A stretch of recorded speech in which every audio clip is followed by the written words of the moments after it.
अब वह दिन दूर नहीं है जब भारत का पहला स्वदेशी फाइटर जेट एम का अपने पहले स्वदेशी इंजन के साथ हवा में उड़ान भरता दिख सकता है। यह भारत का पहला और 5वीं श्रेणी का पहला फाइटर जेट होने जा रहा है जो दुश्मनों की नाक में जल्द ही दम करने जा रहा है। जी हां, आपको बता दें कि भारत को एमका को लेकर के बहुत बड़ी खबर सामने आ रही है कि एमका भारत के पहले स्वदेशी इंजन कावेरी के दम पर उड़ने जा रहा है। लेकिन इस वक्त जो खबर सामने आ रही है वो ना एमका को लेकर के बल्कि कावेरी इंजन को लेकर के सामने आ चुकी है, जिसने पूरी दुनिया को चौंकाने वाला काम कर दिया है। दरअसल जरूरत से ज्यादा अब कावेरी इंजन ने थ्रस्ट पैदा करने में सफलता प्राप्त कर ली है। जितने थ्रस्ट की जरूरत कावेरी इंजन को बताई जा रही थी, अब उससे कहीं ज्यादा थ्रस्ट कावेरी इंजन ने डेवलप कर लिया है। और यह खबर आने के साथ ही अब एक बार फिर से पूरी दुनिया में चर्चा का विषय बन चुकी है,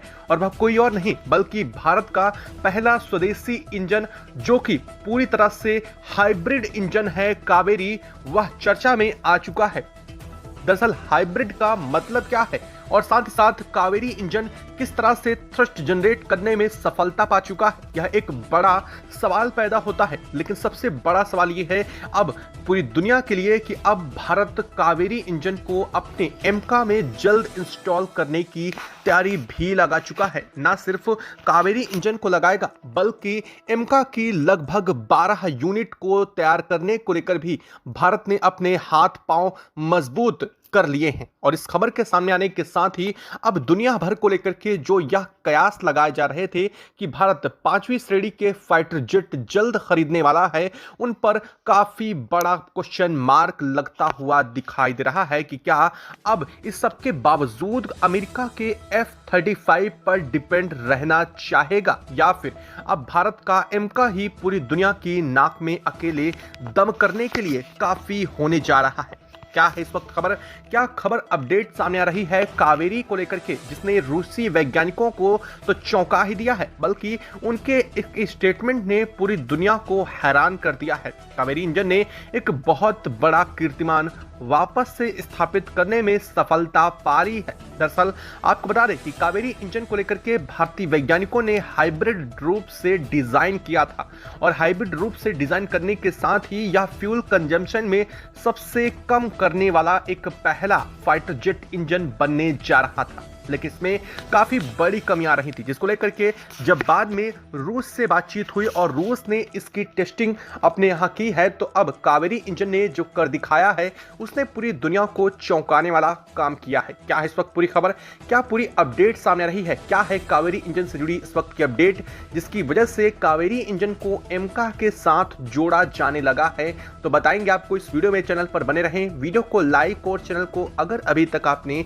सब्सक्राइब नहीं किया तो सब्सक्राइब कर ले और बेल आइकन को भी जरूर दबा लीजिएगा। दोस्तों दरअसल भारत को वर्तमान में 5th जनरेशन फाइटर जेट की बेहद ज्यादा जरूरत है, और अगर भारत वर्तमान समय में फाइटर जेट की खरीद नहीं करता है तो वो दिन दूर नहीं है जब 2035 तक पहुंचते पहुंचते हमारी फ्लाइंग स्क्वाड्रन पाकिस्तान की फ्लाइंग स्क्वाड्रन के बराबर, यानी हमारी एयरफोर्स की ताकत पाकिस्तानी एयरफोर्स की ताकत के बराबर तक पहुंच जाएगी। इसका मतलब यह है कि भारत अपने आकार में बहुत बड़ा होने के बावजूद भारत के पास बहुत कम फाइटर जेट बचेंगे। ऐसे में भारत के लिए बड़ा सवाल भी था और भारत के लिए एक बड़ी चुनौती भी कि वह 5th जनरेशन और कंप्लीटली स्टील्ड फाइटर जेट को जल्द ही अपनी स्क्वाड्रन में शामिल करे। चूंकि वर्तमान समय में भारत के पास 30 स्क्वाड्रन के आसपास है, लेकिन अगर आज की डेट में देखा जाए तो एयरफोर्स ने साफ कर दिया है कि हमें 42 स्क्वाड्रन की जरूरत है, और इसी वजह से भारत को कम से कम 36 से ज्यादा फाइटर जेट की खरीद करनी है। दरअसल यह सिर्फ 36 नहीं बल्कि टोटल मिलाकर के 114 फाइटर जेट की खरीद भारत को करने की जरूरत है, जिससे स्क्वाड्रन को कंप्लीट किया जा सके। ऐसे में अमेरिका के F-35 और रूस के Su-57 को लेकर के बड़ी खबरें सुनी आपने, खूब देखा होगा कि अब भारत आखिर किसका फाइटर जेट लेने जा रहा है, अमेरिका का या फिर रूस का? यह बड़ा सवाल था भारत के लिए और अभी भी हालांकि यह सवाल बना है। लेकिन इन सभी खबरों के बीच हमारे एक बहुत प्रशिक्षित जो मिशन है जिसे हमें तैयार करना है, वो है हमारा 5th generation fighter jet M का, जिसको लेकर के भारत ने एरो इंडिया स्पेस में पूरी दुनिया के सामने पहली बार रखा भी था।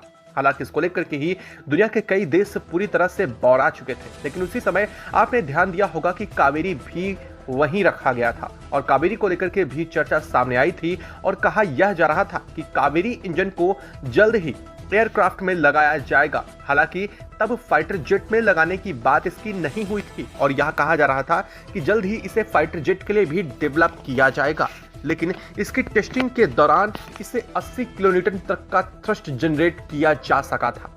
इसके बाद इसकी टेस्टिंग शुरू हुई और भारत को रूस ने ऑफर दिया कि वह कावेरी इंजन के डेवलपमेंट में भारत की मदद करेगा और सिर्फ भारत को यह अपनी टेक्नोलॉजी भी देने की कोशिश कर रहा था रूस ने। हालांकि भारत ने साफ कर दिया कि हम अपनी कावेरी इंजन को जल्द डेवलप करेंगे और इसको लेकर के रूस के साथ हो गई टेस्टिंग की शुरुआत, जिसके बाद कावेरी इंजन की टेस्टिंग में पहले 70 फिर 78 और बाद में 80 तक का मैक्सिमम थ्रस्ट को जनरेट किया जा सका। लेकिन बाद में जब दोबारा से उसकी टेस्टिंग हुई तो खबर अब ये सामने आ रही है कि यह 94 किलोन्यूटन का थ्रस्ट जनरेट कर चुका है, जो कि अपने आप में एक बहुत बड़ी सफलता है।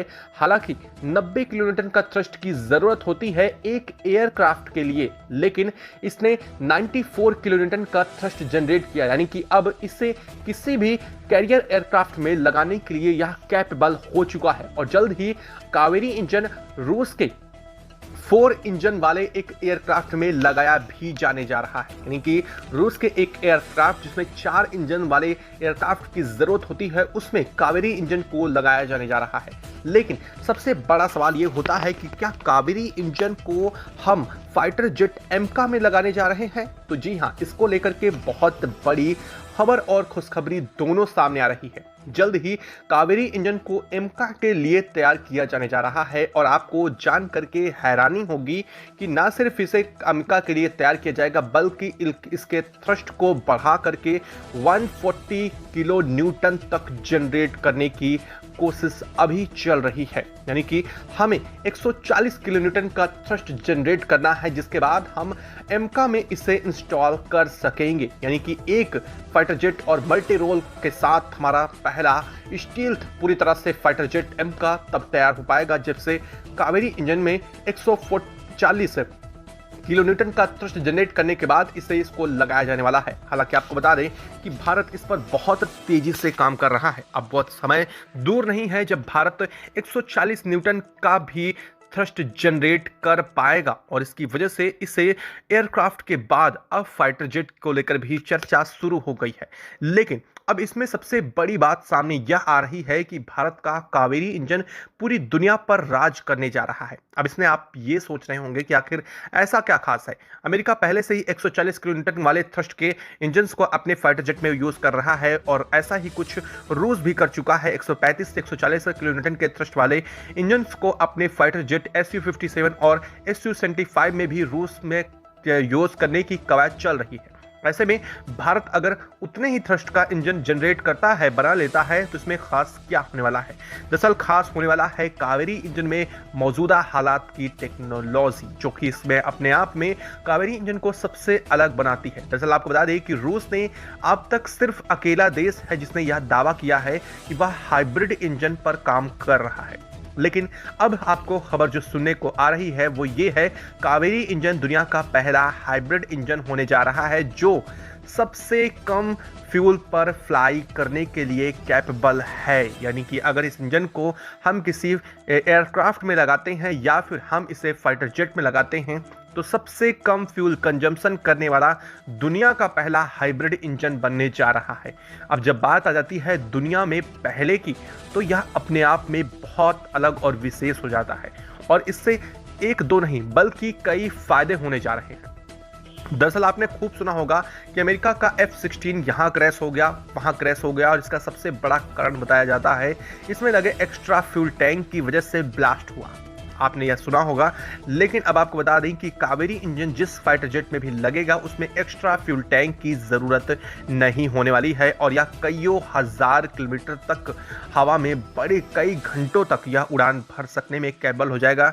वजह है कावेरी इंजन की टेक्नोलॉजी, जिसमें इसमें सबसे बड़ी बात यह है कि यह कम से कम जो इंजन से लोड होता है उसको बराबर उठाने के साथ ही सबसे कम फ्यूल कंजम्पशन करता है। यानी कि अगर अमेरिका का F-35 जितने फ्यूल में 1 घंटे तक उड़ान भर सकता है, उतने ही फ्यूल में भारत का जो कावेरी इंजन है वह 2 घंटे तक उड़ान भर सकता है। यानी कि यह एक अनुमान बताया था, मैंने आपको एक एग्जाम्पल बताया है। इसका मतलब ये नहीं है कि अमेरिका का F-16 सिर्फ 1 घंटे तक उड़ान भर सकता है। इससे आप यह बेहतर समझ सकते हैं कि भारत का जो कावेरी इंजन है वो कितनी देर तक उड़ान भर सकता है। यानी कि अगर किसी फाइटर जेट की कैपेसिटी 4 घंटे है तो हमारे कावेरी इंजन की कैपेसिटी 8 घंटे तक इंक्रीज हो सकती है, जिसकी वजह से ना सिर्फ इसका फ्लाइंग ओवर बढ़ जाएगा बल्कि इसकी मारक क्षमता भी बहुत ज़्यादा बढ़ सकती है। वजह यह है फ्यूल टैंक की वजह से कई बार फाइटर जेट का वजन बढ़ जाता है, जिसकी वजह से वह मल्टी रोल एयरक्राफ्ट के साथ बहुत तेज़ी से उड़ान नहीं भर पाते हैं। लेकिन ऐसा होने के बाद कावेरी इंजन में लगने के बाद यह बहुत तेज़ी से उड़ान भर सकेगा और सिंगल कॉम्बैक्ट इंजन पर बनने वाले फाइटर जेट के लिए यह बिल्कुल एक रामबाण होने जा रहा है। और यही वजह बताई जा रही है कि यह पूरी दुनिया में राज करने वाला है। न सिर्फ कावेरी इंजन भारत के एमका पर बल्कि रूस के Su-25 चेकमेट पर लगाने की भी रूस तैयारी कर रहा है। रूस ने साफ कहा है कि वह अपने Su-75 चेकमेट के जो एडवांस वर्जन होंगे, जिन्हें वह 6th जनरेशन का भी बोल सकेंगे, उनमें एमका को और साथ ही साथ उसमें कावेरी इंजन को लेकर के तैयारी कर रहा है। यानी कि अगर मोटा मोटी बात करें तो आने वाला समय दूर नहीं है जब कावेरी इंजन पूरी दुनिया के इंजन पर राज कर सकता है।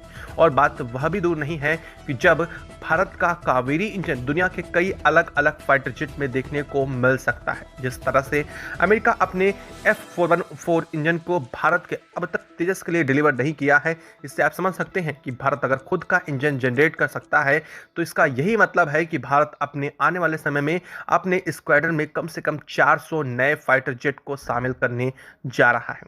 क्योंकि 400 नए फाइटर जेट करना ना तो तार्किक है और ना ही किसी देश के लिए आसान, क्योंकि अगर हम 400 फाइटर जेट को अमेरिका या रूस किसी भी देश से खरीदते हैं तो उससे हमारी इकोनॉमी पूरी तरह से डगमगा सकती है। और यही वजह है कि भारत को ज़रूरत भी है और भारत को सबसे बड़ी बात यह है कि दुनिया सब 5th जनरेशन फाइटर जेट पर स्विच कर रही है।